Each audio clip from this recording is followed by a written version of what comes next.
दोस्तों स्वागत है मेरे YouTube चैनल फिश फार्मिंग पर। आशा करते हैं मछलियाँ अच्छी तरह से भरवार ले रही होंगी और ग्रोथ अच्छा हो रहा होगा मछलियों का। धूप भी अच्छी तरह से निकल रहा है। अभी अच्छा सीज़न है मछलियों के भरवार होने का और तालाब प्रिपरेशन का भी टाइम है। यही टाइम है जब सारे लोग अपने अपने तालाब को नए सिरे से देखभाल करना शुरू करते हैं, क्योंकि अगले कुछ महीनों में आप लोगों को मार्च अप्रैल में सीड स्टॉक करने का समय आने वाला है। दोस्तों ध्यान लगा करके, मन लगा करके आप लोग अपना व्यवसाय को कंटिन्यू रखें, जारी रखें, जानकारी लेते रहें। दोस्तों आज हम एक नया टॉपिक लेकर के आए हैं आपके लिए। जानकारी देना चाहते हैं कि आप ट्रेडिशनल फार्मिंग करना चाहते हैं मछलियों का, या आधुनिक मछली पालक बनना चाहते हैं। आधुनिक मतलब ज़माने के साथ जिस तरह से हर चीज़ की खेती में जो भी किसान लोग हैं, या हर तरफ जिस तरह से परिवर्तन आया है, आप लोगों को भी पहले के ज़माने में जिस तरह से मछली पालन होता था उससे थोड़ा सा बदलाव लाना पड़ेगा। आधुनिक यानी नई तरह से मछली पालन करना पड़ेगा। इसका मतलब ये नहीं है कि हम आपको तालाब से हट करके, जैसे आधुनिक मछली पालन में तालाब के साथ साथ लोग पौंड बना करके, आर्टिफिशियल पौंड बना करके भी मछली पालन करना चाहते हैं और करते भी हैं, जैसे सीमेंट टैंक में भी मछली पालन करते हैं।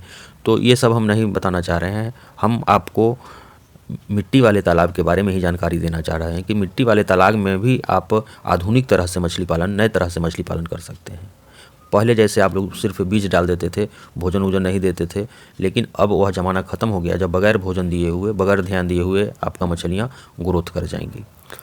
तो सारे चीज़ों पर आपको ध्यान देना पड़ेगा। आपको अपने तालाब में अगर आधुनिक तरह से मछली पालन करना चाहते हैं तो एरिएटर का प्रबंध करना पड़ेगा। उसके डिज़ोल्व ऑक्सीजन के विषय में आपको पता करते रहना पड़ेगा। एक कीट पीएच वगैरह नापने का एक कीट आता है, उसको अपने तालाब में रखना पड़ेगा।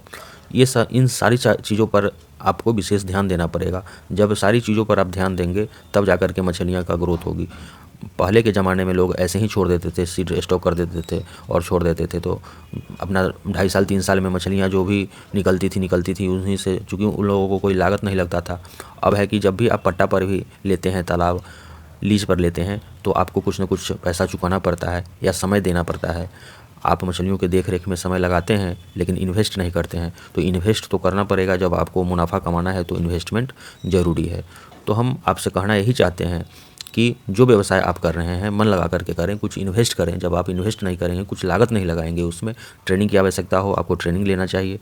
बगैर ट्रेनिंग के आप जब इसको करते हैं तो उसी से आपको नुकसान होता है, आपको पता नहीं चल पाता है। आपको मछली पालन में पानी का कलर देख करके आपको पता हो जाना चाहिए कि हमारे तालाब का में मछलियों की संख्या कितनी है, संख्या का बढ़वार हो रहा है कि नहीं, मछलियों का बढ़वार हो रहा है कि नहीं। ये सारा अनुभव आपको अपने पानी को देखने से आपको पता चल जाना चाहिए, तब जा कर के आप सफल मछली पालक बनेंगे। तो समय बिताना पड़ेगा, अपने तालाब पर देखना पड़ेगा, मछलियों का देख रेख उचित प्रबंधन करते रहना पड़ेगा, सही समय पर भोजन देना पड़ेगा मछलियों को। ऐसा नहीं है कि मछलियाँ का कोई मंत्र पढ़ दिए आप और मछलियाँ 3 महीने में बहुत बड़ा हो गया। उसके लिए प्रॉपर आपको कार्यक्रम करना पड़ेगा, देख रेख करना पड़ेगा, सही जानकारी लेते रहना पड़ेगा, ट्रेनिंग लेना पड़ेगा, एरिएटर लगाना पड़ेगा, जब ज़रूरत हो चूने का प्रयोग करना पड़ेगा, गोबर का प्रयोग करना पड़ेगा, दवाइयों का प्रयोग करना पड़ेगा, तब जा कर के आधुनिक तरह से आप मछली पालन कर सकते हैं। दोस्तों जानकारी अच्छी लगेगी वीडियो को लाइक करेंगे और चैनल पर नए होंगे तो सब्सक्राइब करेंगे। धन्यवाद।